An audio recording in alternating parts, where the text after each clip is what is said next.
Pues muy buenos días, buenas tardes, buenas noches, según el país. Iniciamos hoy 27 de abril 2026. Tendremos la conversación económica solidaria, educación con Claudio Nacimiento, educador popular, Brasil. Equipo nacional, programa Paul Singer, formación agentes en el marco de la Cátedra Global de la Universidad Cooperativa del Buen Vivir. Alianza Global por la Educación para otras economías para la vida, rumbo al Foro Social Mundial de Benin 2026, Preforo Social Mundial de Economías Transformadoras 2026, noviembre, México, y Foro Social Mundial de Economías Transformadoras 2027, Argentina en Jujuy y Salta. Adelante en el otro idioma. Y el programa también, Leti. ¿Sí? Bueno. Tendremos este programa como punto número uno, la intersección histórica de los ciclos de la educación popular, Ecosol, autogestión, los foros sociales mundiales, punto número dos, educación popular, principios, punto número tres, Ecosol, autogestión y principios. Punto número cuatro, la visión de Paul Singer. Y punto número cinco, retos actuales, el programa de agentes de Paulo Singer.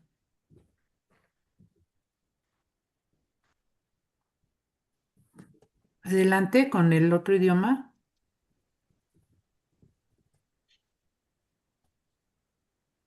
Muchas gracias, maestra Leticia. Y ahora la compañera Rosa Goes, si nos puede hacer la traducción al portugués. Ó, eu coloquei no chat, mas tudo bem, posso falar, né? Sí, Então, puedes hablar tú en portugués para darle la bienvenida en portugués al maestro. ok.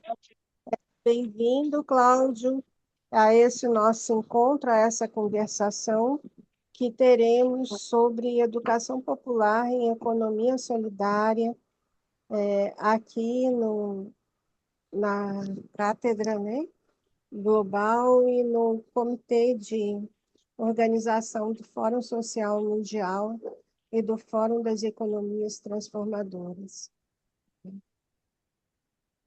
Ok? Muchas gracias, Rosa. Y si puedes enumerar los puntos Cláudio, del programa. os pontos do programa. Vamos ver aqui.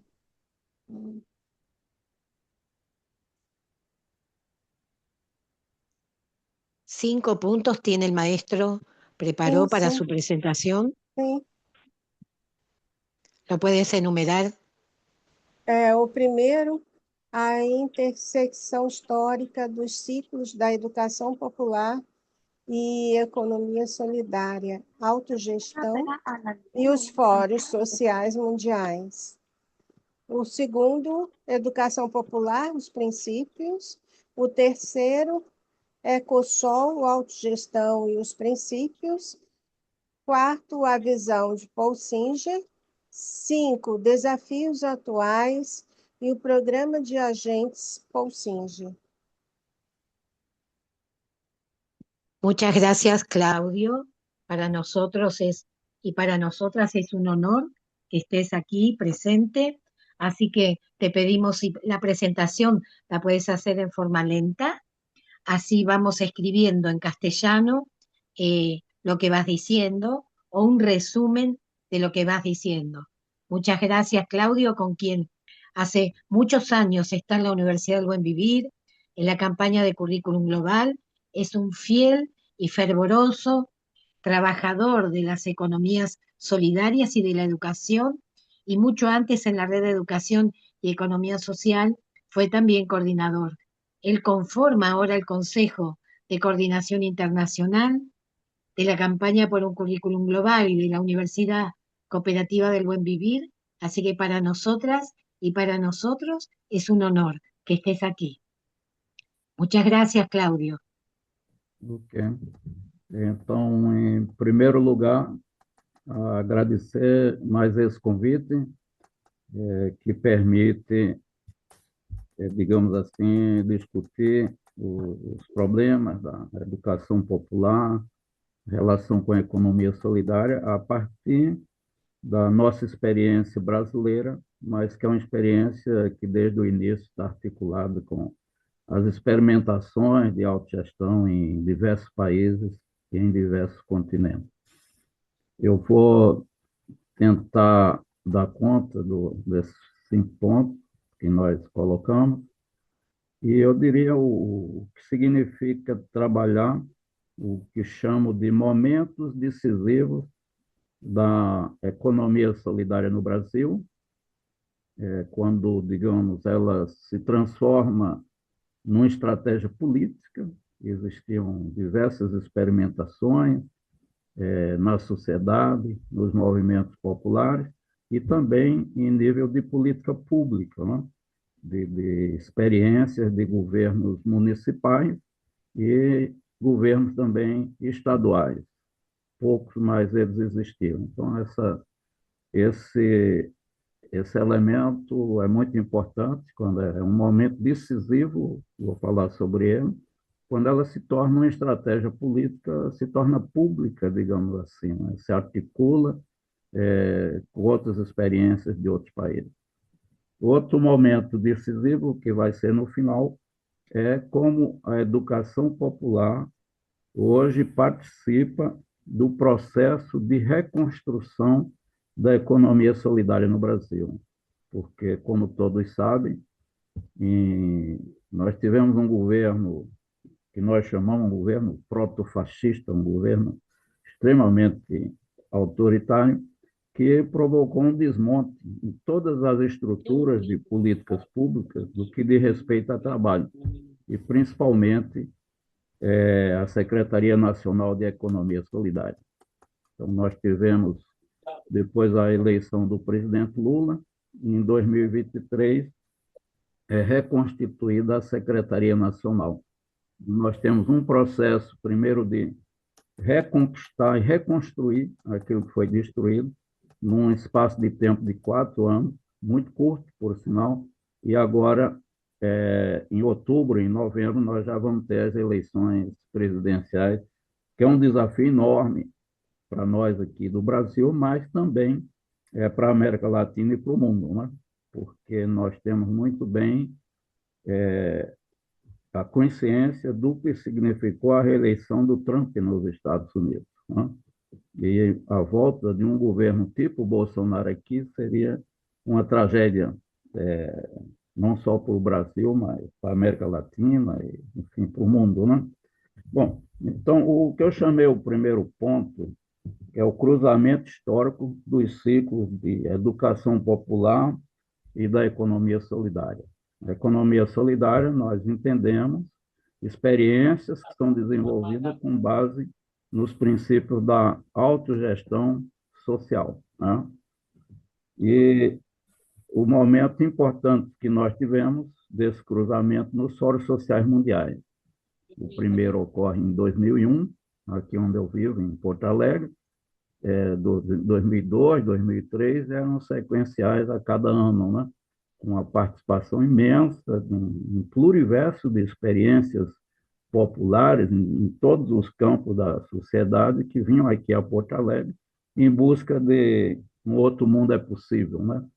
E uma alternativa que tinha caráter internacional, digamos assim.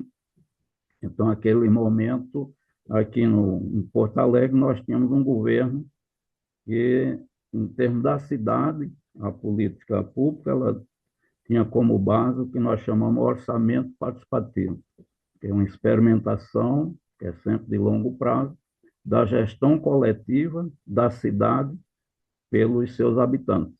Isso foi algo que impactou o mundo inteiro, e o Fórum Social Mundial vinha para Porto Alegre porque existia esse tipo de experiência, né?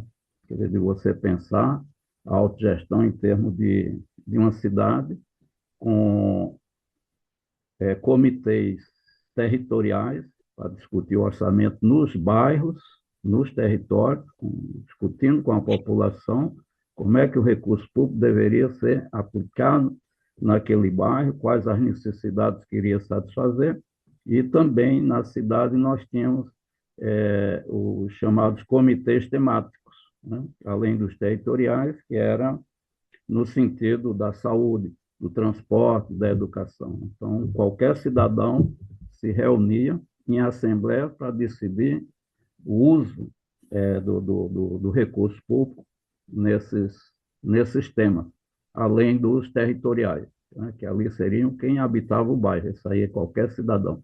Então, essa experiência foi uma experiência muito rica e nós entendemos que é uma experiência de economia solidária, né, porque ela não diz respeito só à questão da produção, do trabalho, estritamente econômico, ela diz respeito à gestão coletiva das cidades e dos territórios.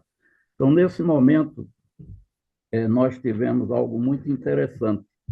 E aqui, esse cruzamento, eu busco o apoio na obra do Oscar Hara, que companheiro que, com certeza, é conhecido de todos e todas que estamos aqui, e também do Raul Merria.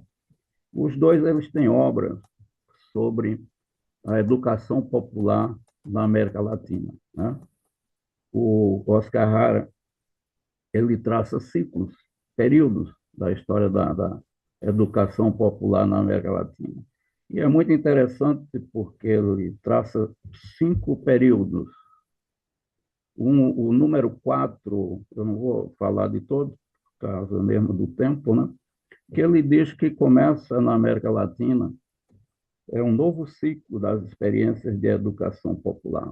E começa exatamente ali em 1979, com a Revolução Sandinista, que traz uma série de elementos e desafios teóricos, né, para a educação popular na América Latina. Esse é um ciclo que, de 79 até 1994. Exatamente em 1994, para os ciclos da autogestão, e aí já se dá o cruzamento, a grande rebelião indígena do neozapatismo em Chiapas, no México, né? Que passa a ter um impacto internacional e também traz elementos novos em termos de você pensar o que é autogestão, de certa forma, economia solidária, e de uma série de valores, de cosmovisão, subjetividade, enfim, tudo isso que se chama na consigna do neozapatismo, que é um mundo onde caibam todos os mundos, e uma série de outros aspectos, né? Nós não vamos nos aprofundar muito, e o Oscar Hara, então, fala que esse ciclo, que começou com a Revolução Sandinista em 1979, ele vai até 2001, seria o período, né? E o quinto ciclo que o Oscar Hara aborda, exatamente começa em 2001, com a realização dos Fóruns Sociais Mundiais. Então, ali você tem um momento em que diversas experiências alternativas, no campo da produção, no campo das finanças, no campo da gestão pública, no campo do conhecimento, se encontram aqui em Porto Alegre. Então, começa, digamos assim, uma ecologia de saberes, uma troca de saberes e experimentações, né?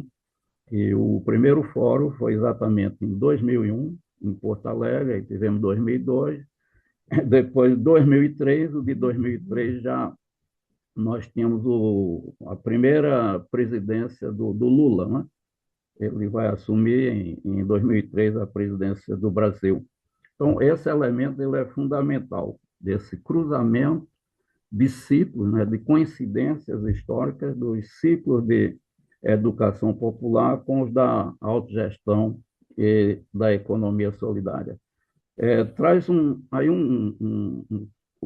Raul Merria, ele coloca exatamente, ele chama mais de troncos históricos, e ele fala de um que começa nos anos 60, conhecido com esse período do Oscar Hara, quando ele fala do sandinismo, do zapatismo, que aí você tem o surgimento, a criação de diversas teorias, digamos assim, formas de conhecimento, que foram fundamentais para a educação popular e também para as experiências autogestionárias, tipo a teoria da dependência, né?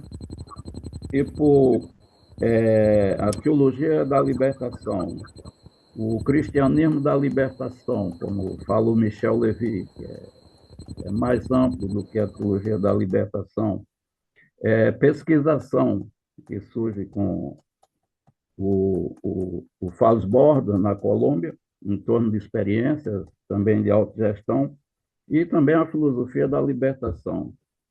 Então, aí você tem um período histórico riquíssimo, né, onde a educação popular e as experiências que nós chamamos alternativas enfim, construção de novas economias, seja a economia solidária ou outras terminologias, é fundamental. Então, isso para nós aqui no Brasil, acho que se expande para outras experiências, não se pode conceber e pensar a economia solidária, que tem como base a autogestão, separada da educação popular. São processos que caminham juntos, eles se alimentam e se retroalimentam, né?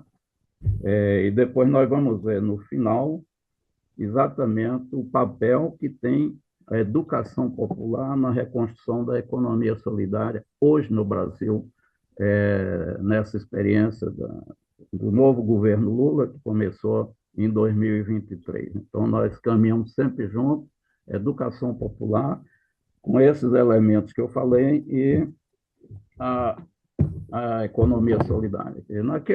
Naqueles fóruns sociais mundiais, nos primeiros, nós já tínhamos as experiências, né? Elas não nascem a partir de governo, de políticas públicas. Nós tivemos um seminário no Fórum Social Mundial em Porto Alegre, que reuniu mais de 2.000 pessoas. Uma coisa impressionante. Então, a gente tomou conhecimento, a economia solidária não é uma coisa só do Brasil, ela está em todos os continentes, e também aí houve uma troca muito grande das experiências desses outros países, né? Um seminário internacional de economia solidária, onde já participaram, digamos assim, teóricos de outros países, enfim, já tinha uma construção teórica também bem elaborada, e esses temas que hoje fazem parte, finanças solidárias, produção de autogestão, enfim, vários dos temas, comércio justo, enfim, tudo isso nós tivemos mesa, já estava em debate. Então, o seminário ele combinava com a experiência da educação popular, a realização de grandes seminários e conferências de troca de conhecimento, e um outro aspecto que eu achava muito mais rico eram as oficinas autogeridas, né? Que eram oficinas onde as experiências iam se colocar, né? Dizer como é que é a experiência de finanças solidárias em tal país, etc, etc. Então, sempre esse elemento das experiências de autogestão, economia solidária, casadas com as experiências a partir da educação popular. Então, para nós, esse elemento ele é fundamental, né? E o que a gente coloca como educação popular, porque há muitas concepções, né? Mas uma delas, um princípio para nós da educação popular, que no Brasil, ela não nasce no Brasil, todos sabemos, mas aqui nos anos 50 para os anos 60, há uma experiência muito rica dos movimentos populares sociais que levam o Paulo Freire fazer uma sistematização e uma elaboração da educação popular, a começar pela pedagogia do oprimido e depois uma série de outras obras que nós conhecemos da obra do Paulo Freire. Então, mais uma delas é que a organização popular de base é um elemento fundamental na educação popular. Os processos começam desde abaixo, digamos assim, né? E essa experimentação nas bases se articulando em termos assim, de um horizonte que nós chamamos de um projeto político alternativo. Então, para nós, a educação popular tem esses dois princípios fundamentais, da organização popular de base, mas visando o que às vezes a gente chama de uma utopia concreta, baseada nas possibilidades reais que estão engravidadas no processo histórico, de um projeto político alternativo.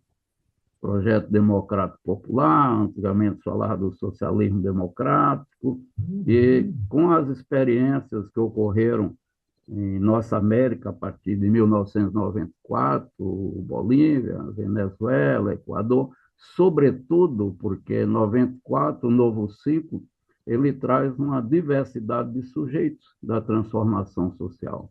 Não como antes se pensava muito o trabalhador industrial, os camponeses, os estudantes, mas dessa vez não.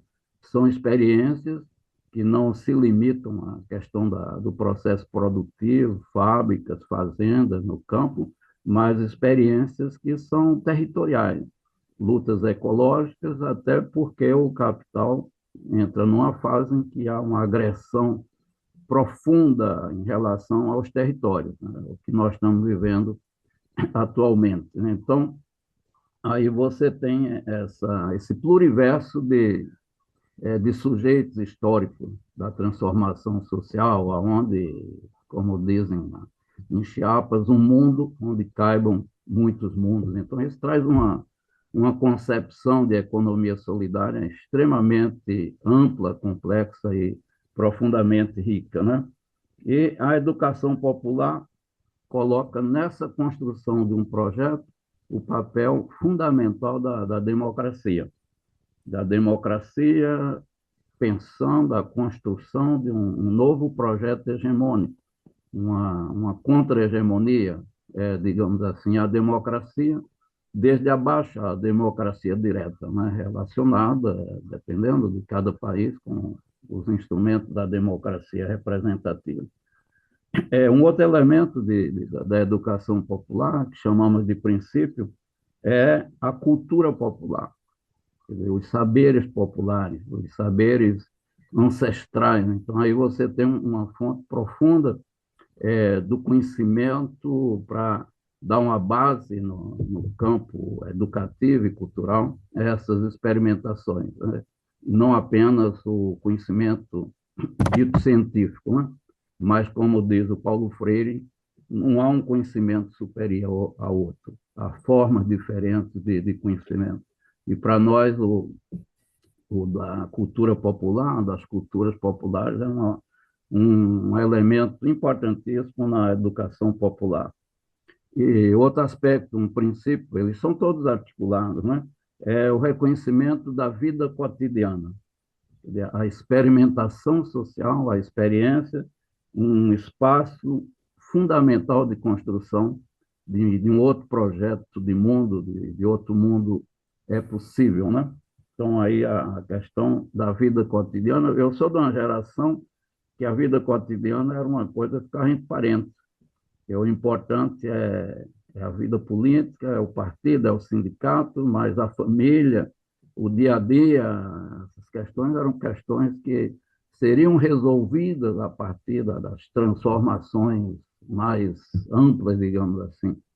E na educação popular, dentro de todos esses elementos que nós estamos colocando, o cotidiano é um campo estratégico.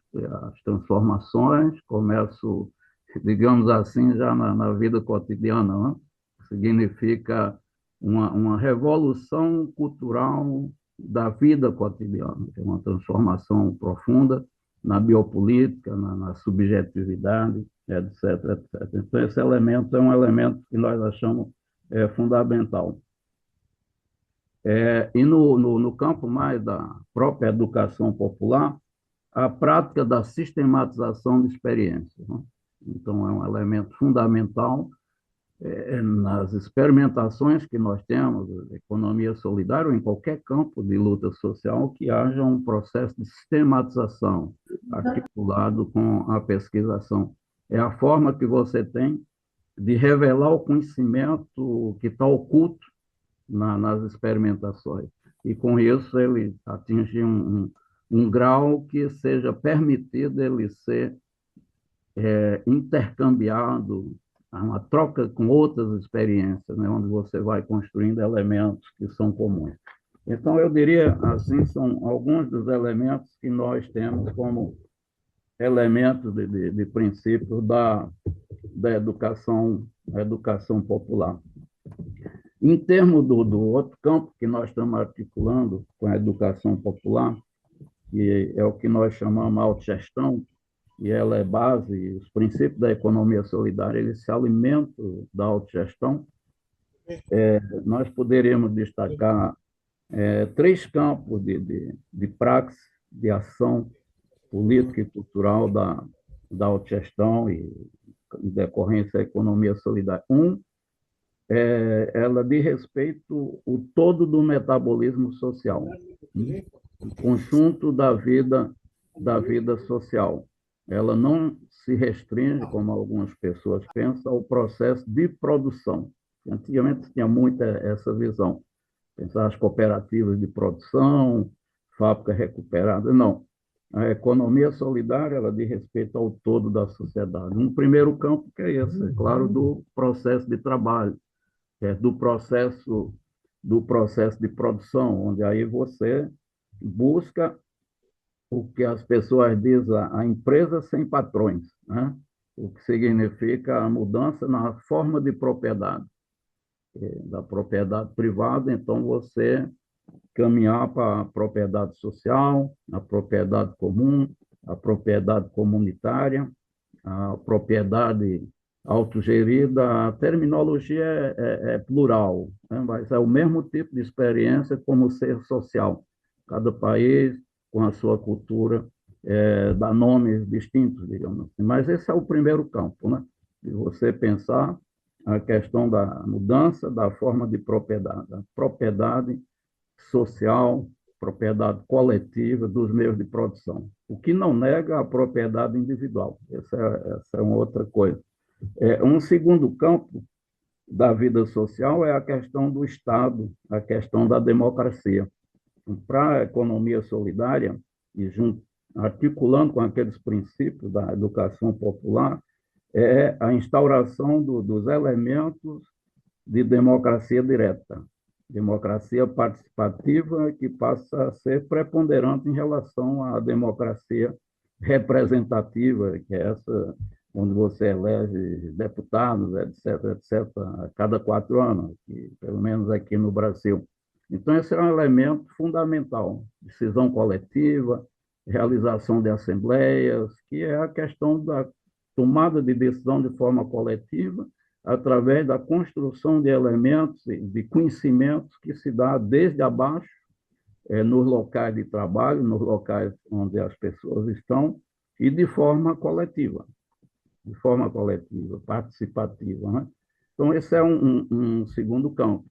A economia solidária, gestão de respeito ao tipo de democracia, ao tipo de sociedade que nós temos e como isso permite, como foi o caso da Bolívia e da Venezuela, você abrir um novo direito constitucional através de participação, onde você refunda a sociedade. Por lá eles falam o Estado é comunal, né? O Estado comunal significa que ele está assentado na formação de conselhos populares, territoriais, municipais, comunas, etc., etc. Então, os nomes são distintos a depender da experiência de cada país, mas esse é o segundo campo.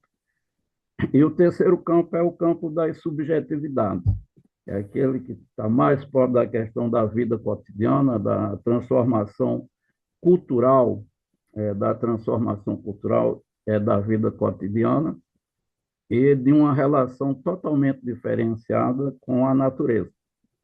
Que aí entra todos os conhecimentos que são construídos, que se renovam constantemente dos povos originários, né? Da ancestralidade. Então, esse elemento é um elemento muito forte, a relação do trabalho associado com a natureza. É como tinham os povos originários, os indígenas, por exemplo, que trabalhar não tem jornada de trabalho, você não tinha relógio, trabalhar viver e criar. Você ter um controle e poder reduzir o tempo de trabalho para dar prioridade ao tempo de vida.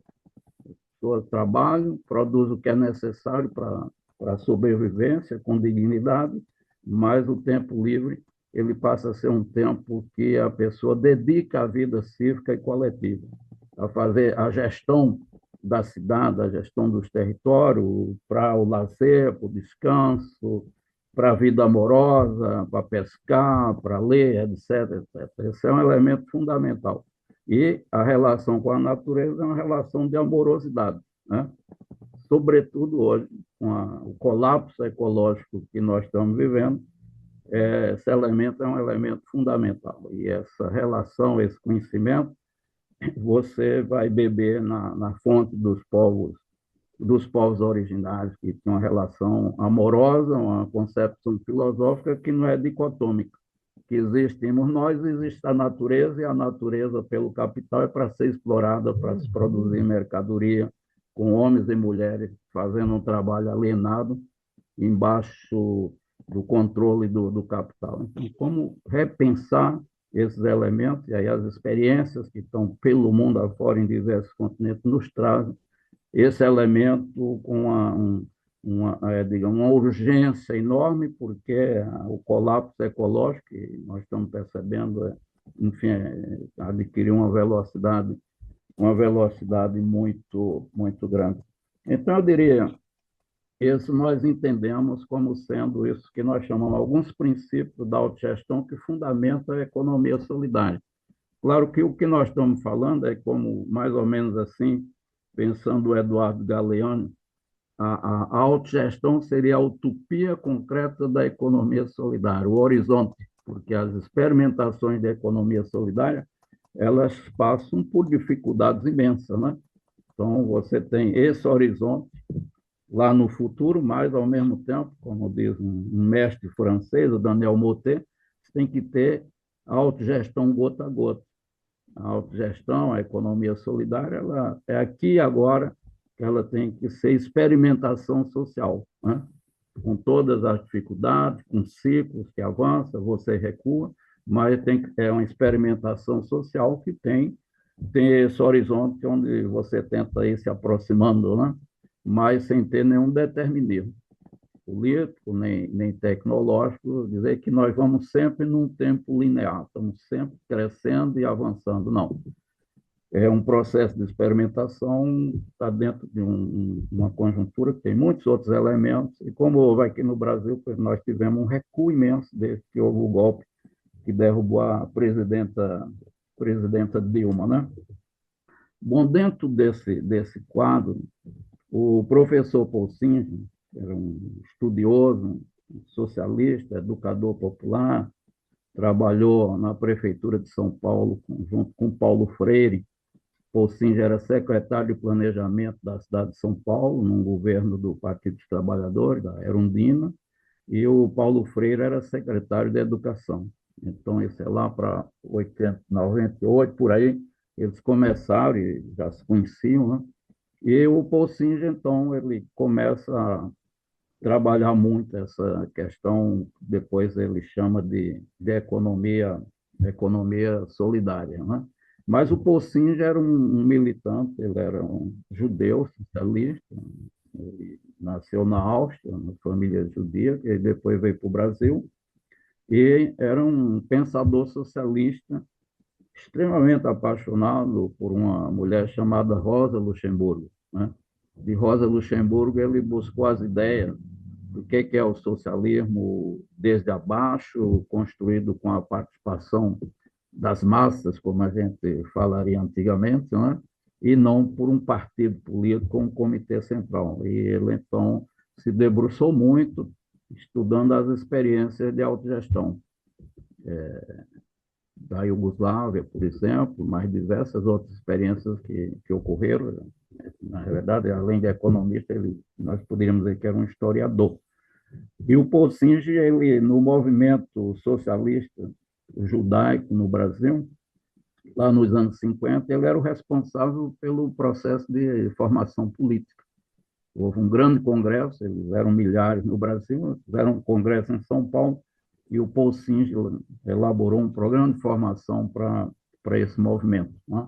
Então, o Paul Singer trazia com ele isso, de ser um profundo educador, e se nós formos pensar, a partir de Paul Singer, lá em 2003, quando ele assume a Secretaria de Economia Solidária, que nós, nos debates, começamos a pensar o que seria uma política de educação, uma política de formação, principalmente como política pública, porque estávamos no governo, para a economia solidária. Então, o que nós passamos a chamar de uma pedagogia da autogestão. E aí, nós temos 3 pontos, né, nessa ideia do Paul Singer. O primeiro, ele dizia que a autogestão, a economia solidária, é um ato, em si, é um ato pedagógico. Quer dizer, não existe economia solidária sem o processo de educação popular, por ser um processo coletivo, por ser experiências onde os trabalhadores, seja em qual for o âmbito da sociedade, eles têm o controle do processo de produção, não é propriedade privada, então eles têm o controle da jornada de trabalho. Então, esse era o primeiro ponto. A economia solidária é um ato pedagógico. O outro, ele dizia, as experimentações da economia solidária ocorrem dentro do sistema de dominação capitalista. Então, isso significa que as ideias que as pessoas vão incorporando são ideias desse mundo heterogêneo, né? As pessoas incorporam esses valores do capital, como também falava o Paulo Freire. Então, o processo educativo tem que ir além da vivência, ele tem que ir além da experiência. Espontaneamente, ele não vai acontecer. Então, isso significa que é necessário você construir instrumentais pedagógicos, metodológicos, para fazer avançar a consciência que as pessoas da economia solidária devem ter do que significa a propriedade social, a propriedade comum. Isso é algo que não se dá de um dia para o outro de uma forma espontânea. E a educação, então, pegando os princípios da educação popular, partir da própria experiência das pessoas, né? Então, esse era um ponto e foi para isso que se montou todo um processo no Brasil, como política pública, a partir da Secretaria Nacional de Economia Solidária, de ter uma rede que nós chamamos rede dos Centros de Formação de Economia Solidária. O Brasil tem 5 regiões, em cada região nós tínhamos um centro de formação em economia solidária e tinha um em Brasília, que era um central, digamos assim, que dali faziam relações, de promover debates, de trazer as outras regiões para fazermos as discussões, né, nesse centro de formação. Então, essa foi uma estrutura muito interessante. E o outro ponto do Paul Singer é a questão do territorial. Você pode ter esses espaços, esses centros, um em cada região, vamos dizer, na linguagem gramsciana, seria a guerra de posição. Eles estão ali, as pessoas vão lá, fazem os cursos, tudo. Agora, era necessário você ter uma guerra de movimento, você ter algo descentralizado, né? E então aí o Singer trabalhou essa ideia de agentes de desenvolvimento solidário, que é uma ideia que tem profundas afinidades com as ideias também do trabalho comunitário de Orlando Faz Bordas. Eu não sei dizer se o Singer teve uma influência de ter conhecimento, de ter estudado, mas a vida, a história é assim. As afinidades, elas surgem mesmo sem ter aproximação direta, digamos, né? E, nesse sentido, era essa ideia do Singer de você ter nas experiências, nos territórios, educadores orgânicos, porque o que ele dizia, todo homem, toda mulher, jovem ou adulto que experimenta a economia solidária, necessariamente se torna um educador a partir da sua própria experiência de trabalho, porque toda prática ela gera um conhecimento. Então, essa era a ideia, era você ter uma rede de agentes de desenvolvimento solidário que pudesse ser parte integrante, orgânica das experiências que tinha no Brasil, os indígenas, os quilombolas, as cooperativas, né? Então, essa era outra ideia dele. E, na época, surgiu um programa chamado Brasil Local, significava uma rede de agentes de desenvolvimento solidário, que faziam parte do próprio movimento, então, se realizar encontros, a sistematização das experiências, quer dizer, construção de saberes, trabalhar em rede e, sobretudo, levantar as demandas de fomento. Que tipo de investimento que há necessidade nesses movimentos da formação técnica, além da formação política, né? Então, essa é uma ideia importantíssima do SINGE na educação popular, na, na economia solidária. Isso significava o quê? Que você tendo esses instrumentos educativos no interior das experimentações de economia solidária, cadeias produtivas, redes, associações, no campo do trabalho, no território, sobretudo no nível territorial, você estaria criando o máximo de autogestão possível nas experiências, né? Porque eu dou o exemplo, nós temos uma experiência em Catendo, experiência de um território imenso, na zona da mata, com camponeses que produziu cana-de-açúcar, né?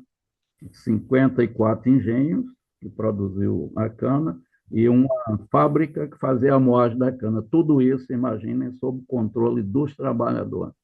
Então, era uma experiência de uma empresa recuperada, que tinha 700 trabalhadores, e os engenhos que tinha 3.000 ou mais camponeses, que tinha a propriedade da terra, propriedade comum.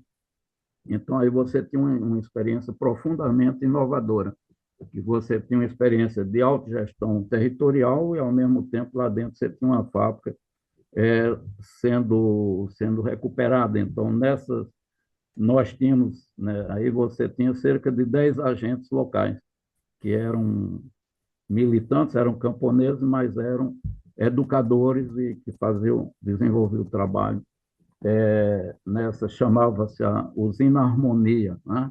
Não era cooperativa, porque cooperativa era uma palavra muito desgastada no Brasil pela elite dominante, e eles botaram o nome de Harmonia, que é a ideia de um falanstério de Fourier. Vejam só, então foi algo que começou também na mesma época de Chiapas, começou por outro processo na história do Brasil, que é em 1994, onde nós temos um governo progressista, de Miguel Arraes, e que aplicou a lei da falência, e essa usina passou para o controle dos trabalhadores, né? A forma de como é que você ia fazer a gestão coletiva desse processo, uma experiência foi muito interessante. Bom, esse elemento que nós pensamos naquela época, a partir das ideias de SINGE, dos agentes de desenvolvimento local, com um elemento fundamental para pensar a política pública, porque o SINGE ele pensava essa ideia dos agentes nos territórios, fazendo parte dos movimentos. Os centros de formação, você teria uma rede nacional de educadores populares articulado com os agentes, e você teria, em nível do aparato de Estado, de governo, no caso, um trabalho interministerial. Quer dizer, você tem agentes na saúde, você tem agentes na educação, você tem agentes no trabalho, você tem agentes nos povos originários. Agora, naquela época ainda nós não tínhamos nível de governo, então toda secretaria de um governo ela teria uma espécie de uma comissão que estaria com base na educação popular e pensando o trabalho de economia solidária. Então, é uma ideia que vem de Paulo Freire, no governo de São Paulo, quando era o governo do PT, e que isso vai sendo construído, reconstruído, e nós vamos ver como passou, digamos assim, a ter existência, a ser retomado em 2023, quando o Gilberto Carvalho assumiu a Secretaria Nacional. Então, esses são processos que são acúmulo, né? são fios que vão sendo costurados, às vezes parecem elos perdidos, e eles sempre voltam nas conjunturas. Porque isso aí do Paulo Freire é algo lá dos anos 50, né? Dos anos 50, e você tem isso sendo atualizado. Eu acho que aí eu dei conta, Cláudia, desses pontos. Eu entraria, então, nos desafios. Nós tivemos um golpe, um desmonte, acabaram, fecharam o Ministério do Trabalho, fecharam a Secretaria de Economia Solidária e da Cultura e muitos outros. Um desmonte extremamente violento. Então, o movimento, quando ele não está articulado com experiências de políticas públicas, de governo com sensibilidade democrática, cria dificuldades muito grandes, né? Quando você tem um movimento de economia solidária pela base, muito forte, que faz seus congressos, suas plenárias, conferências, se organiza em fóruns nacionais, estaduais, municipais, né? Que é a forma de organização política que eles têm, dificulta muito a dar sequência ao movimento. Mas o movimento ele tem autonomia e ele termina resistindo da sua maneira, né? Então, nós tivemos, quando o Lula ganhou a presidência, o Gilberto Carvalho foi chamado para ser o secretário. E todos sabem, o Singe faleceu em 2018. E aí a primeira coisa importante é você ter um secretário muita afinidades com aquilo que pensa, o que pensava o Paul Singe, né? O Gilberto Carvalho, um companheiro que foi metalúrgico, que foi da Pastoral Operária, que trabalhou como diretor num instituto de formação de educação popular chamado Instituto Cajamar. Era um instituto de alcance nacional, ficava em São Paulo. É um companheiro da Teologia da Libertação, é um companheiro de um movimento que se chama Fé e Política. Então, ele traz dentro dele tudo aquilo que o Raul Merria dizia que surgiu ali nos anos 60 e 70. Teologia da Libertação, teoria da dependência. Então, é a pessoa certa no lugar certo, digamos assim. E o Gilberto Carvalho, que é da área da educação popular, ele é de Curitiba, no Paraná, e lá tinha ele e outros homens e mulheres criaram um instituto de educação popular.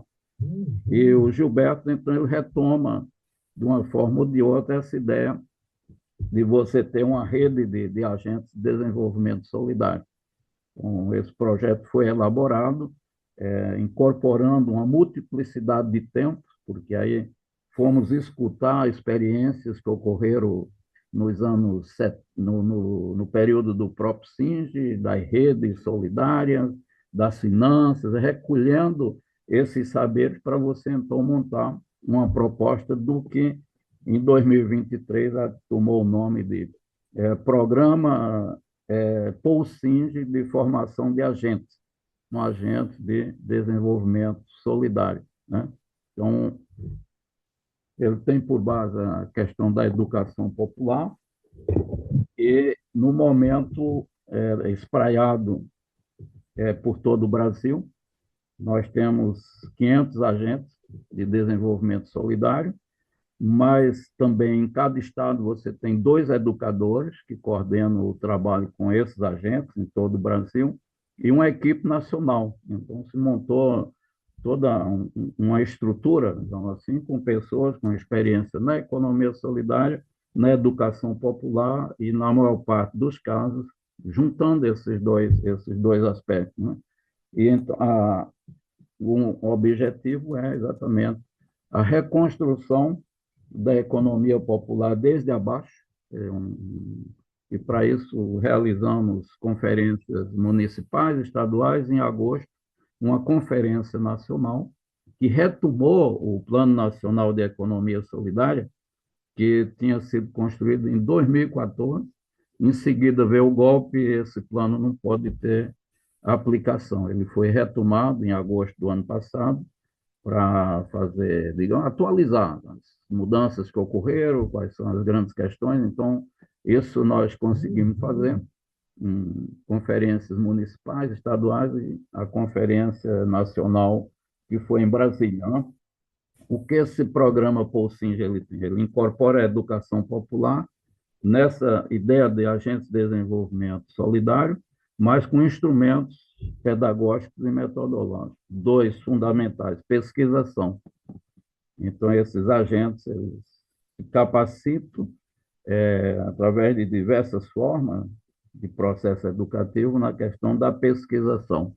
Nós temos que e estamos dentro dos territórios para fazer o que nós chamamos uma imersão territorial, para ver quais são as demandas, as necessidades no campo da educação, da formação técnica, política, demandas de investimento, de fomento capital, digamos assim, que tem nos diversos territórios onde estão essas experimentações. Então, esse é um elemento. E a sistematização. Quer dizer, você tem processos educativos, seminários que são feitos, essas visitas, a aplicação da pesquisação, isso tem um processo de sistematização que recorta todos esses sujeitos que eu estou falando, os agentes, os coordenadores, a equipe nacional, com a ideia, e agora nós vamos ter um encontro nacional com os 600 agentes e coordenadores, vai dar cerca de 700 pessoas, 2, 3 dias em Brasília, exatamente para fazer um balanço de dois processos que nós fizemos de imersão com a pesquisação, o processo de sistematização e, em seguida, em junho, nós vamos ter um encontro nacional com 1.000 agentes. Esse primeiro de 700 são agentes da economia solidária, ao passo que esse outro vai ser de agentes de todos os ministérios, de todos os campos: saúde, trabalho, educação, povos originários, falei comunicação, enfim, todos os ministérios onde você tem esses agentes. E, em seguida, depois em junho, então, começar nos territórios a montar com as forças vivas de cada território os planos territoriais, planos estaduais da economia solidária. Então, juntar todo esse processo, que é em nível nacional, e com isso nós temos uma contribuição para essa reconstrução pelas bases da economia solidária. E, por fim, caso haja, espero que sim, a vitória de Lula nas eleições, agora no final de 2026, nós vamos ter uma proposta, uma contribuição do que pode ser o trabalho da economia solidária no próximo governo Lula, né? Porque já tem uma comissão e, enfim, já está se pensando qual é a proposta do governo, enfim, então é uma contribuição que nós vamos ter nesse sentido, né? De partir do trabalho dos agentes, a educação popular, a economia solidária, e ver o balanço que se faz e que proposta nós teríamos. Por exemplo, eu vou acabando, Cláudio, uma delas seria ter um Ministério da Economia Solidária. E a economia solidária tem um peso protagônico no novo governo e não apenas uma secretaria, né? Poderia ser uma proposta que já foi colocada lá em 2003, mas para isso, você ter um ministério, você necessariamente tem que ter um movimento forte, um movimento bem articulado, né? Então, eu acabo aqui isso, mostrando a importância que tem a educação popular em toda a política que é construída na economia solidária. Nascemos praticamente juntos naquele primeiro cruzamento no Fórum Social Mundial, porque nós vimos os ciclos, eles têm uma coincidência histórica ali em 94, e depois do desmonte, depois do golpe, todos esses últimos 4 anos, uma tentativa complexa, difícil, porque o Brasil é um continente com recursos muito escassos, né? Recursos muito escassos, porque aí a disputa que você tem, quer dizer, de certa forma, a luta política, eu diria, a luta de classe, ela passa pela disputa do orçamento público, né? E o orçamento que você tem, mesmo tendo um governo de caráter progressista, mas é um governo de aliança, de composição com setores de centro-direita, digamos. Isso limita muito as discussões no Congresso, porque aí nós precisaríamos ter muito mais recurso para poder estar, digamos assim, aplicando e desenvolvendo. Tem muito mais recursos do que, por exemplo, quando você compara com o agronegócio, que produz para exportar, produz com veneno, desmatamento, agride a natureza. O recurso que eles pegam nessa disputa pelo orçamento público é milhares de vezes maior do que, por exemplo, a economia solidária. E aí tem outros setores, que a agroecologia, todas as cooperativas do MST, enfim, então você tem um movimento bastante grande, digamos assim, que hoje diz respeito o conjunto da sociedade. Então, o primeiro desafio, para fechar, a construção de uma hegemonia. Porque aí você precisa ter experiências que tenham sustentabilidade política e financeira, isso é um processo muito longo, difícil com o tipo de orçamento que se tem na economia solidária, e difícil também porque no campo das subjetividades da cultura e do cotidiano, a extrema-direita, utilizando as tecnologias digitais, ela criou um senso comum profundamente autoritário. Então, o trabalho nas bases, nos territórios, nos municípios, se torna muito difícil. Esses agentes estão ali o tempo todo desconstruindo, tentando desconstruir essa visão extremamente conservadora que a extrema-direita vem implementando, não é só no Brasil, é no mundo. Né? O outro são as complexidades desse processo educativo. Você ter que fazer atividades que são híbridas, né? Você fazer atividades online, usando a tecnologia digital, e atividades presenciais. Então, você juntar 1.000 pessoas em Brasília, que vêm do país todo, você tem um problema muito sério financeiro. Por exemplo, a guerra do Irã aumentou em 40% as passagens devido aos problemas decorrentes de combustível, e é muito difícil, em termos de orçamento, e o ato educativo presencial ele é muito rico. Né? Então, nós fazemos muitos seminários que são online para 500 pessoas. É um campo novo para nós da educação popular. O que significa isso? Quando você está com um tipo de modo de vida e de civilização que o capitalismo digital está criando, onde as pessoas perdem a comunicação, questões mesmo de sentimento, dificuldade de não querer ler, etc, etc. Então, é algo novo e que é muito complexo para nós o uso que nós fazemos por exemplo, quando se trabalha com instrumentos digitais que são das big techs, né? Então, nós criamos algo baseado no software livre, uma plataforma que nós chamamos de Rio, o MST criou uma que se chama Iara, porque há uma necessidade dessa tecnologia estar a serviço dos movimentos e da educação popular. Mas é extremamente complexo. Né?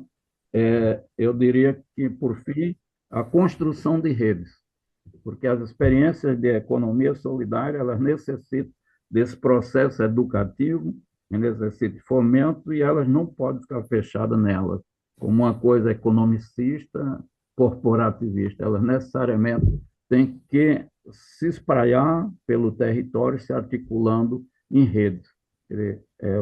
O salto de qualidade das experiências de economia solidária é exatamente quando elas se articulam em redes e, com isso, ela se torna um sujeito político com capacidade de construir alternativas hegemônicas, porque se articula com as outras forças, com o movimento sindical, com o movimento político, com o movimento dos camponeses, o MST, etc. Mas essa é uma dificuldade de você estar criando as experimentações de autogestão territorial. Cláudio, eu acho que eu dei conta aí do Gracias, Claudio. ponto. Muito Bueno, obrigado. fue hermoso tenerte una hora hablando, ¿eh? Es tremendo como hicimos una traducción, la traducción que pudimos, la hicimos en el chat. Tenemos muchas preguntas, pero sabemos que que venís de otra presentación muy larga de procesos de formación, pero si sigue estando en la sala, la compañera Sonia Mendoza. Sonia está en una experiencia muy importante en Argentina, que es la ciudad del aprendizaje, con UNESCO, eh, y Sonia está trabajando fuertemente para que esta cátedra, que estamos ahora acá, esta cátedra global, desde la Universidad Cooperativa del Buen Vivir, tenga un anclaje en José Cepaz, que es la ciudad donde está esta ciudad del aprendizaje, y justamente habías mostrado tu interés, Claudio, ayer en nuestro chat del Consejo de Coordinación Internacional para articular con el programa que están, donde participas y con estas formas, digamos, de la educación popular en, en diálogo, ¿no es cierto?, con la economía solidaria o con la economía social o, como bien dijiste,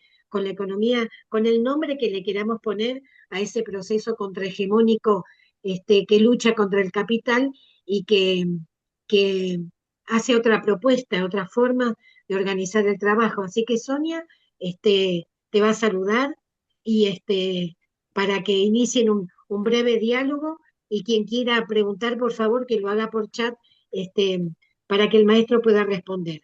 Adelante, Sonia Mendoza.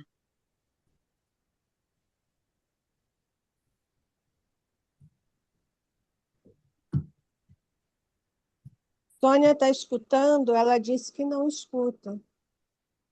Não estava Sonia, no se escutando. te escucha. ¿Me Ahora escuchan? sí, sí, ahora Sí. sí. Ujú. Estoy escuchando muy, Adelante, Sonia. muy mal, Agradecemos. lamentablemente. Dale, dale. ¿Se escucha? Sí. Sí, dale, habla.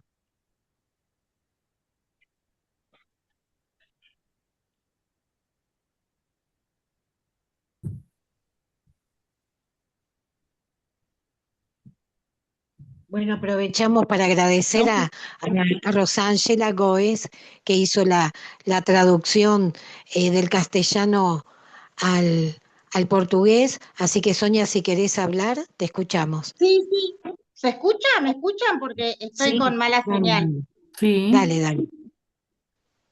Bueno, ¿qué tal? Buenos días. Buenos días. Aquí apagué la cámara para ver si tengo mejor señal. Sí. Bueno, un placer, por supuesto, como siempre, va a ser fundamental.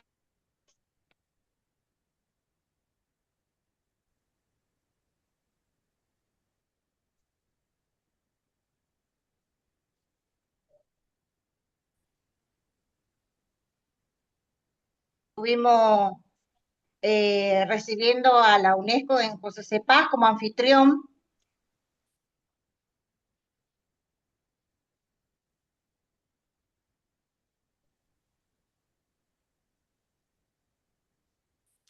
Porque está cortando a palavra, não? Ujú. Para el próximo año. Veremos acá, según nuestro gobierno nacional, si se podrá. Así que con la UPAS, que es la universidad de acá de José Cepaz, ya estamos articulando el tema de poder dar la cátedra.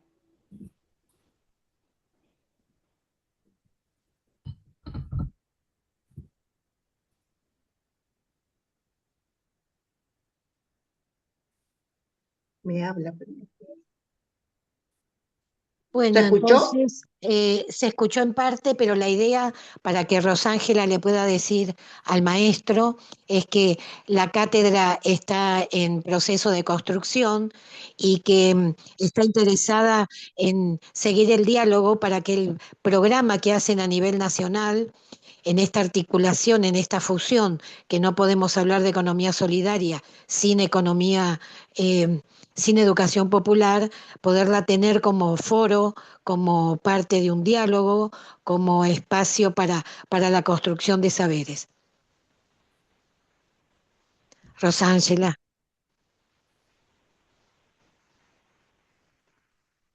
Então, Cláudio, si Sônia puedes decir, fala sí. que a cátedra está em construção, né?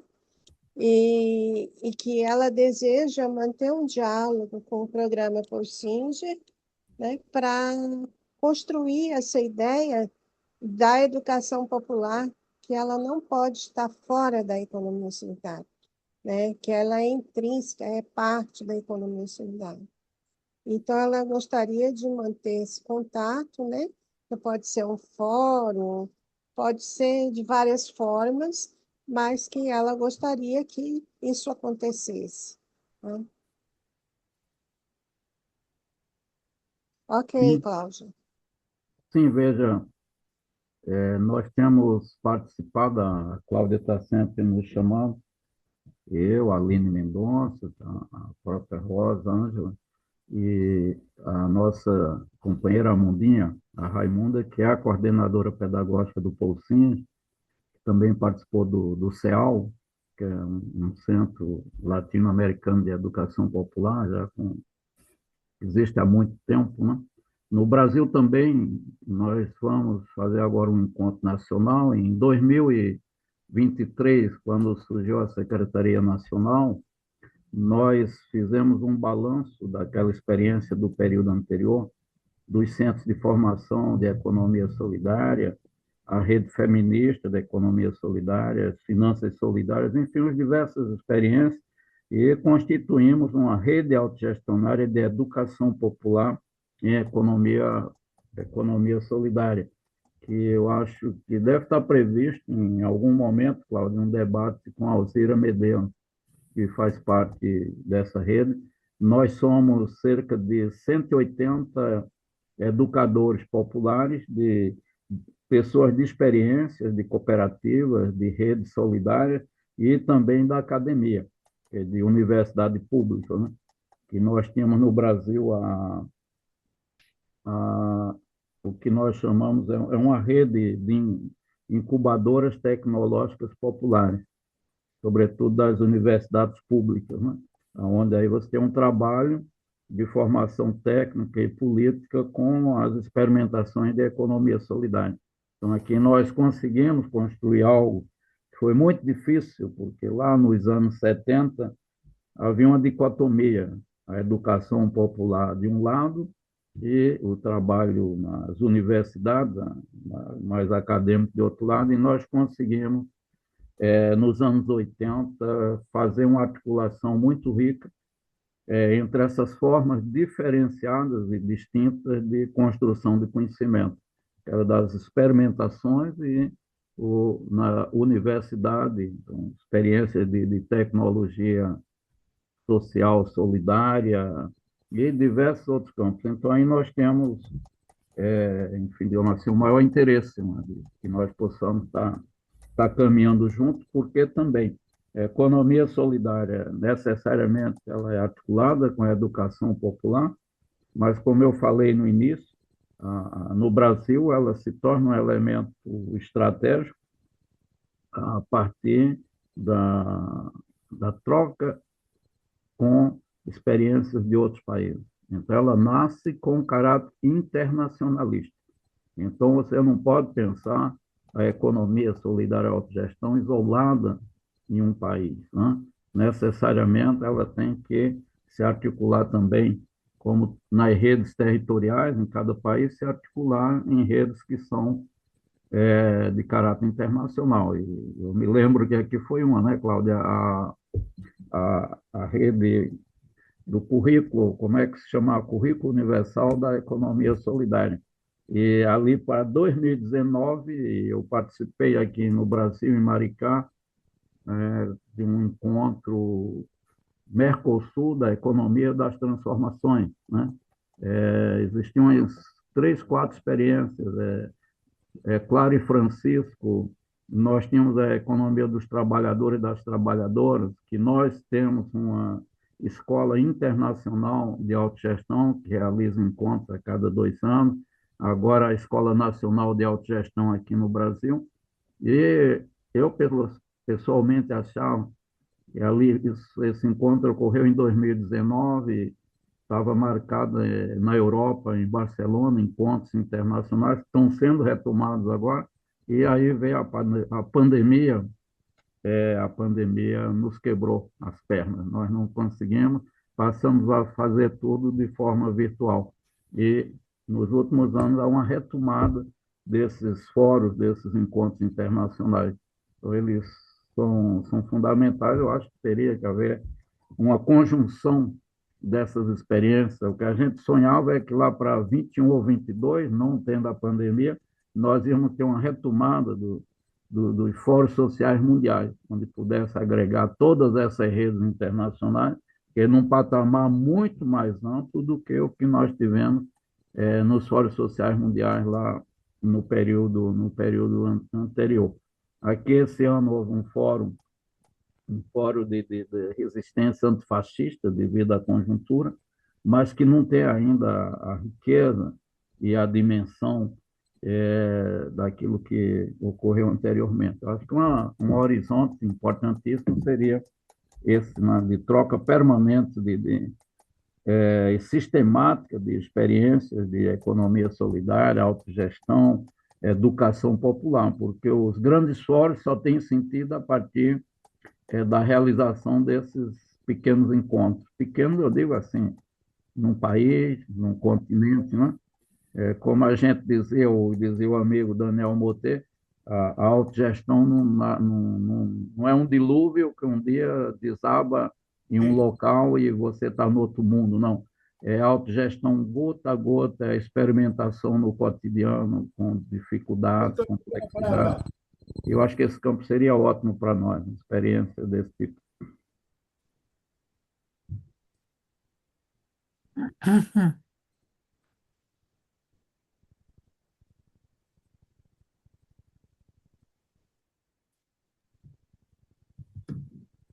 Claudita, están pidiendo la palabra. Hay una mano levantada.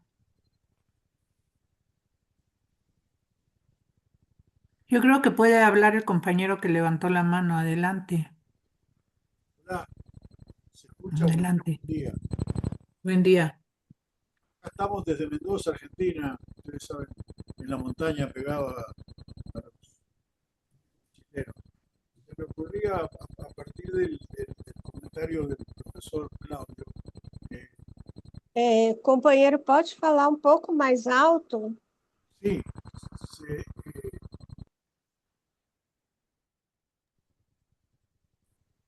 es-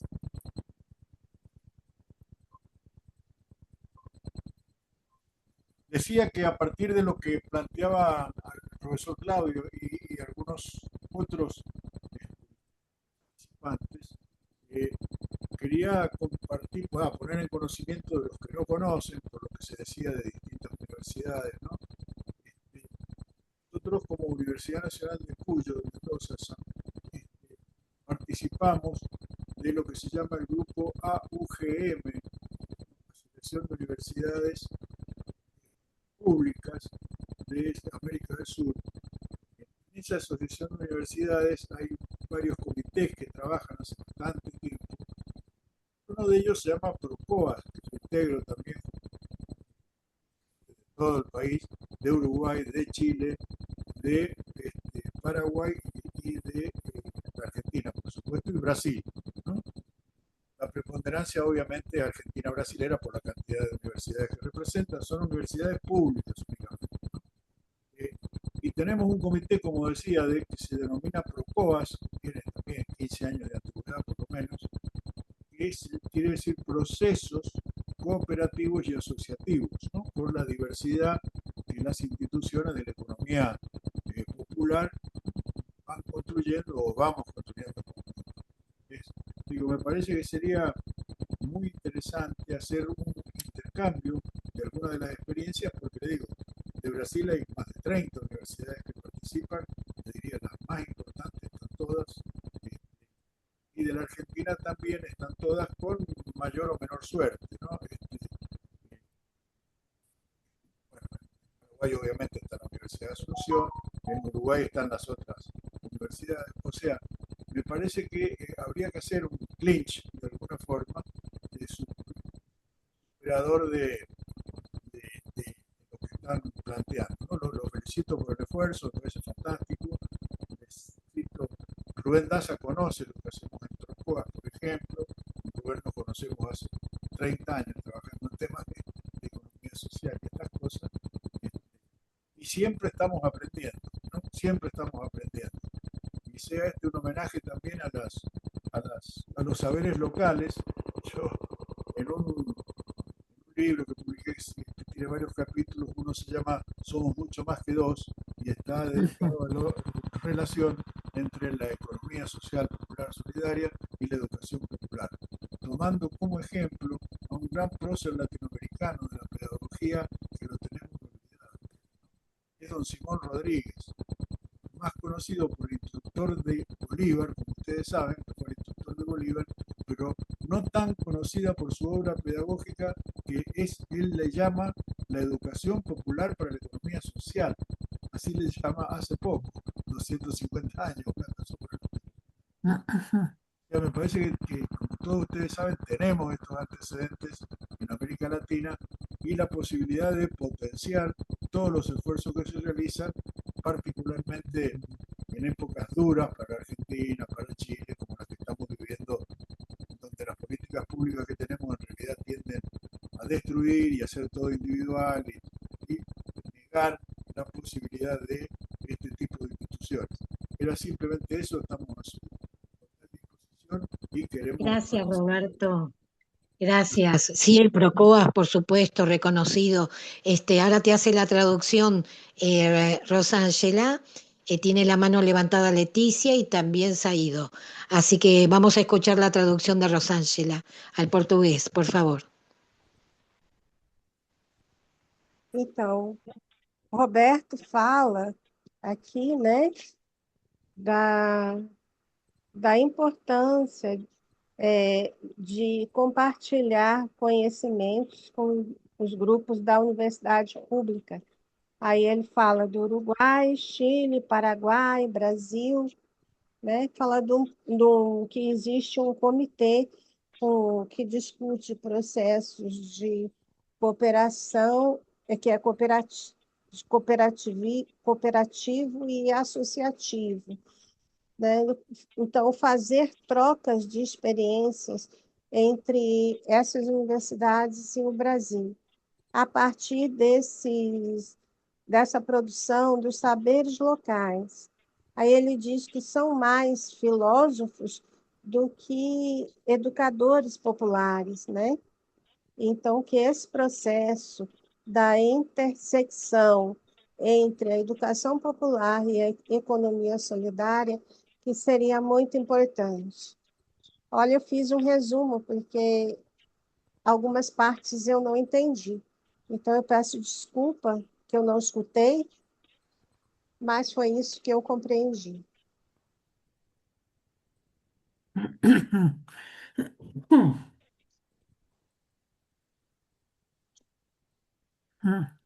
Sí, adelante, Leti. Bueno, pues nuevamente buenos días, buenas tardes.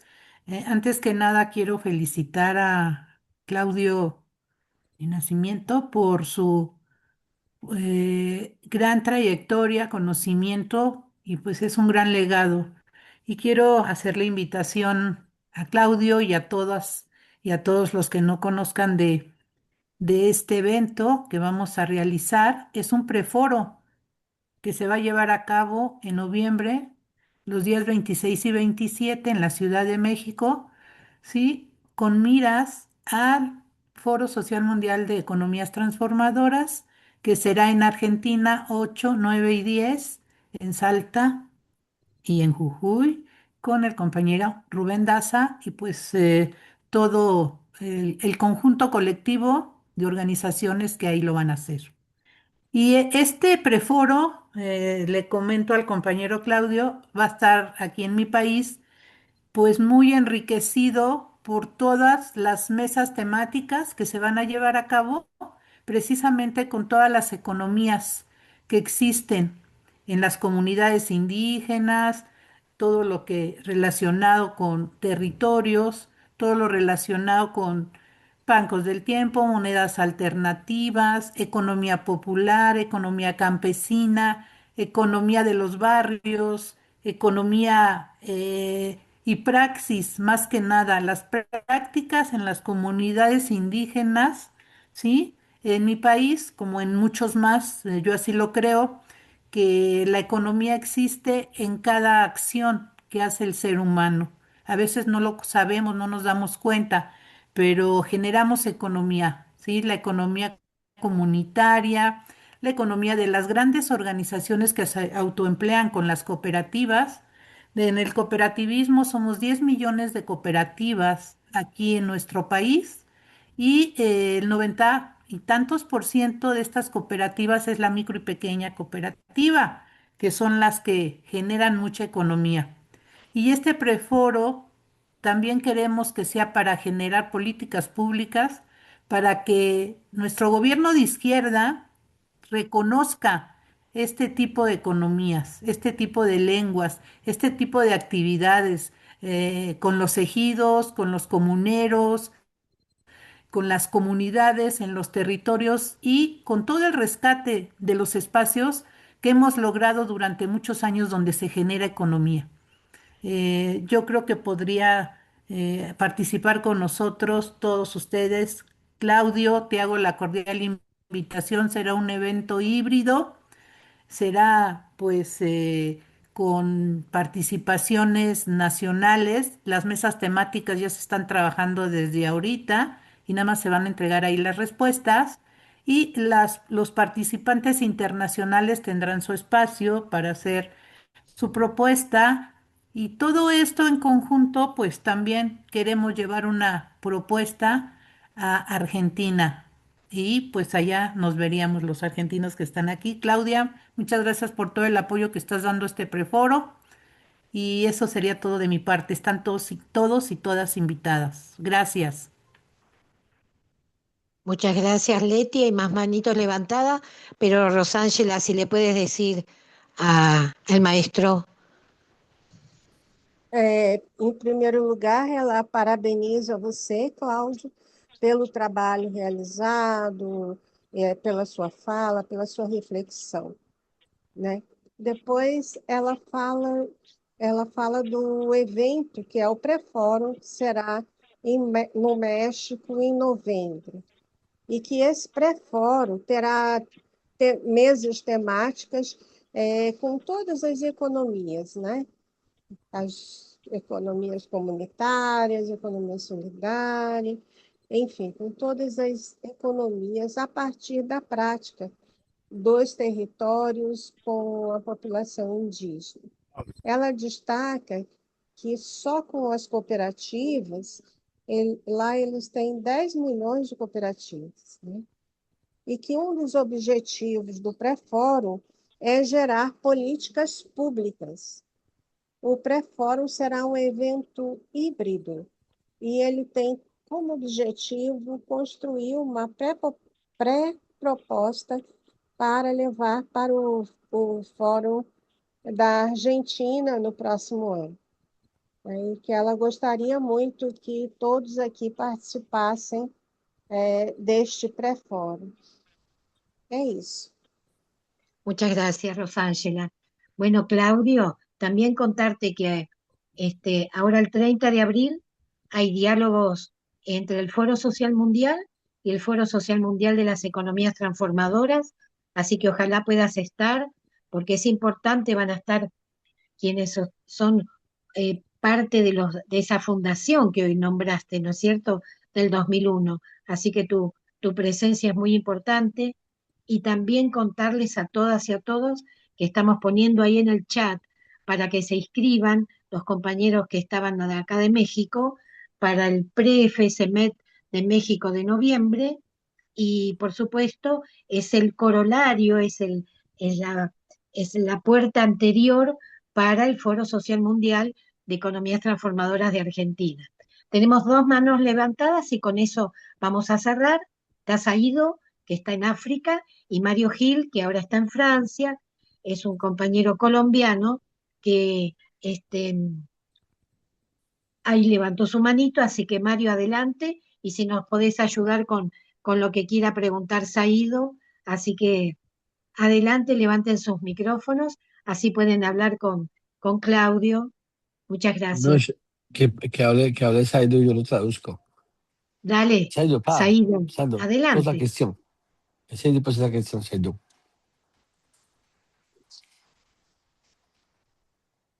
Saido, Mario, est-ce que tu es là? Est-ce que tu vas poser une question? oui, je suis là. Je suis là, Ouais. Mario. Salut à tout le monde, alors. Ouais, est-ce que tu vas poser une question ou quoi?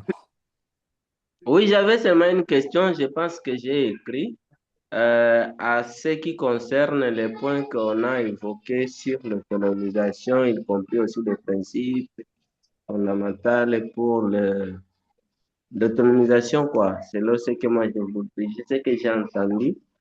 Alors, j'aimerais savoir seulement quelles sont les stratégies pratiques de mettre en œuvre dans les différents pays là où il y a le monétarisme les, le monétarisme et puis c'est un pays qui ne se développe pas sur le plan collectif et donc et on travaille plus dans le système politique et capitalisme, quoi. Quelles sont les stratégies à mettre pour que cette plan stratégique de l'économie, euh, de l'autonomisation collective soit un peu assurée, quoi. C'était une question que je voulais juste poser.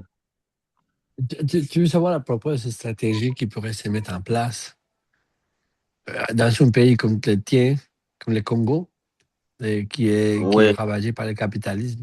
Ouais, oui. Et l'impérialisme, y compris aussi la ouais, pauvreté extrême. ouais.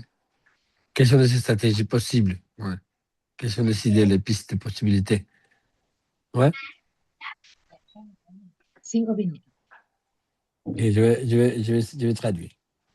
Claudio.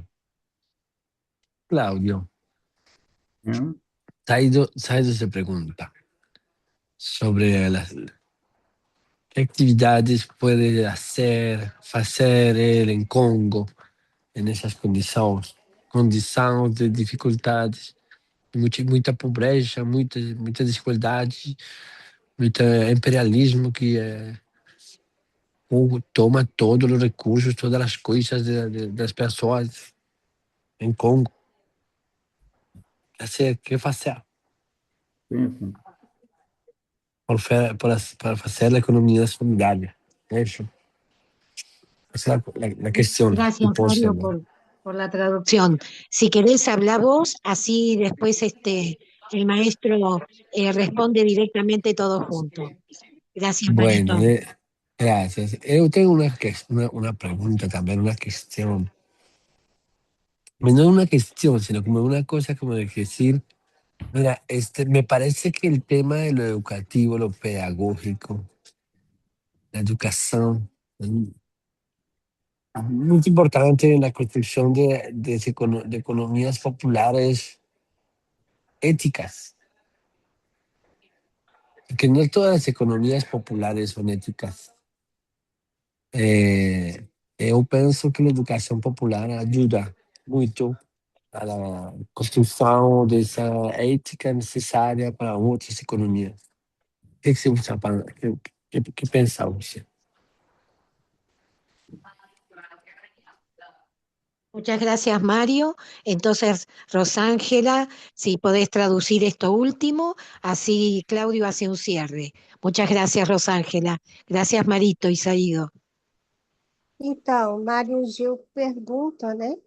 Ele tem essa questão sobre como da importância da educação popular para as economias, para a construção de economias populares éticas, né?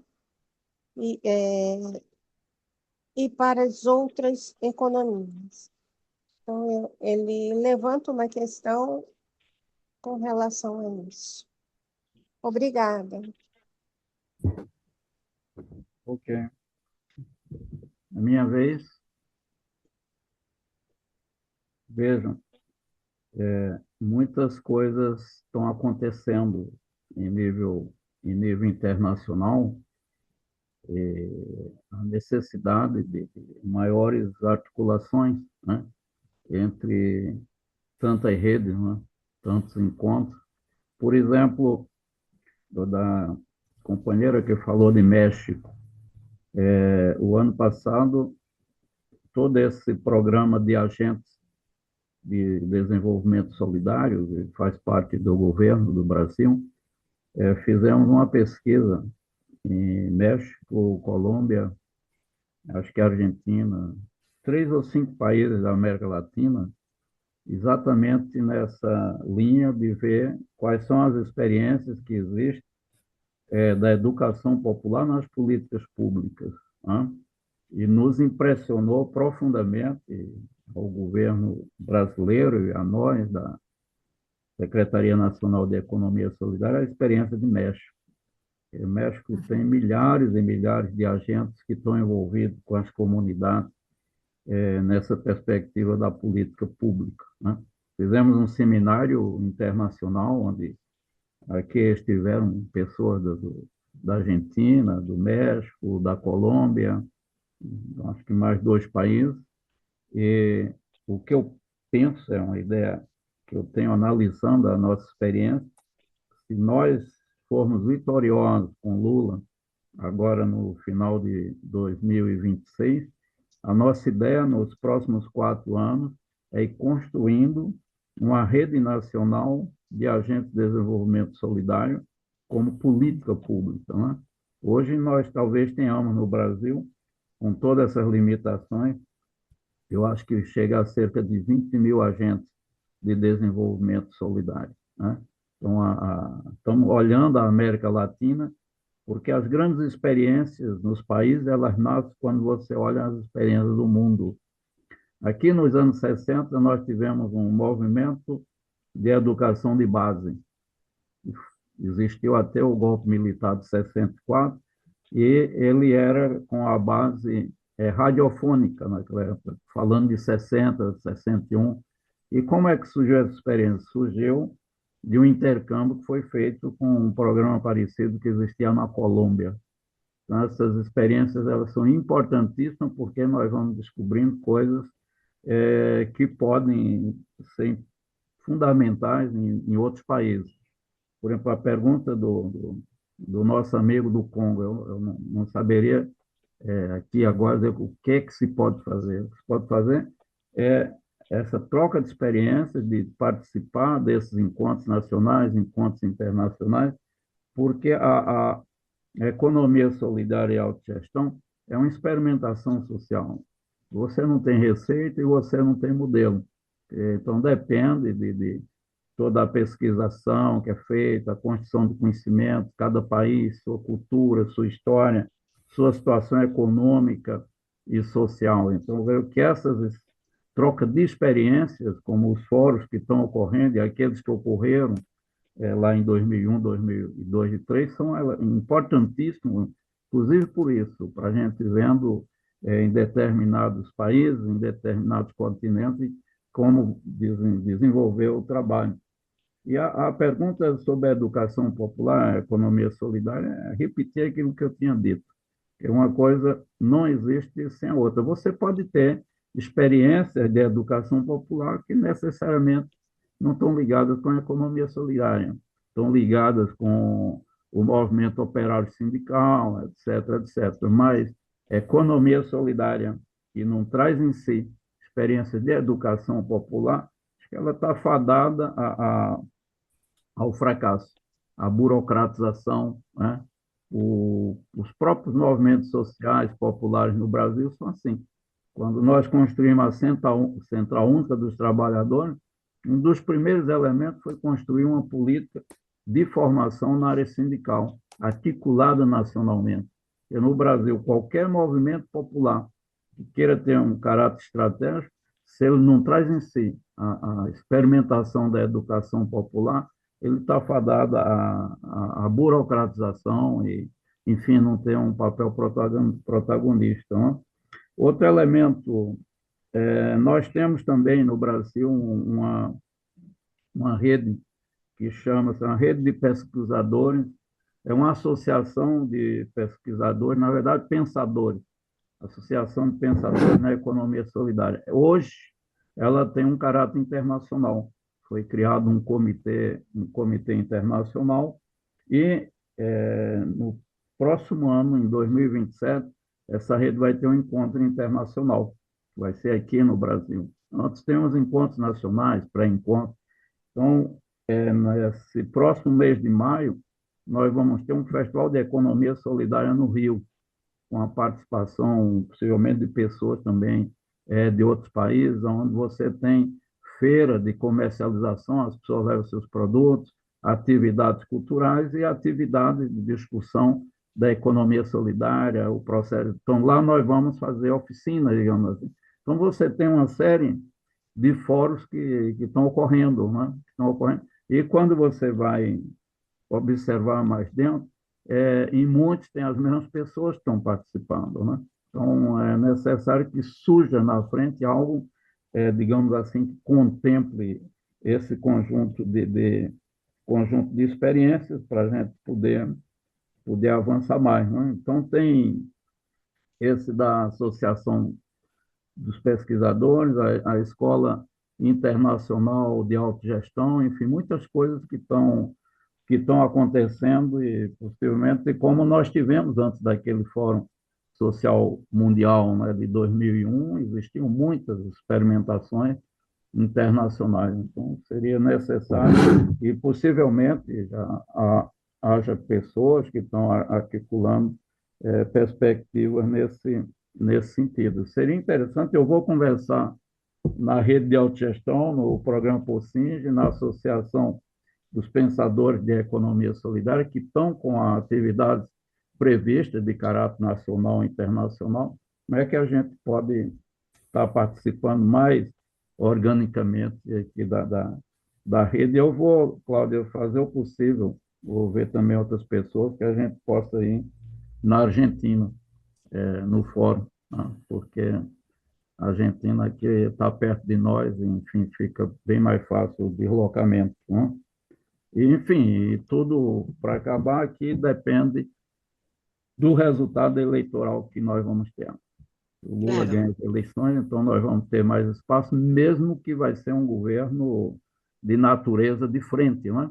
Onde vai ter lá dentro o pessoal de centro também, mas significa mais 4 anos para nós, né?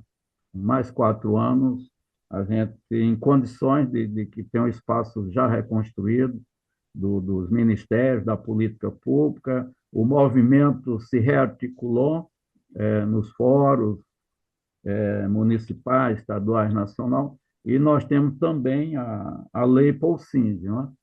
É um desafio imenso, ela foi aprovada depois de anos e anos em discussão no Congresso, foi elaborada pelo próprio movimento, e essa lei foi votada, foi aprovada, o presidente assinou e agora nós estamos tratando de implementá-la.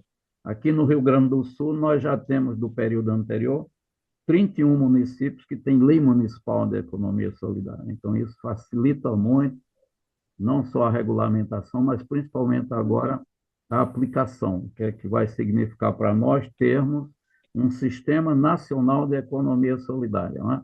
Isso é um passo imenso, porque significa de você ter um orçamento definido em cada município, né? Estado e nível nacional. Importante. Isso é importantíssimo para nós. Muy importante.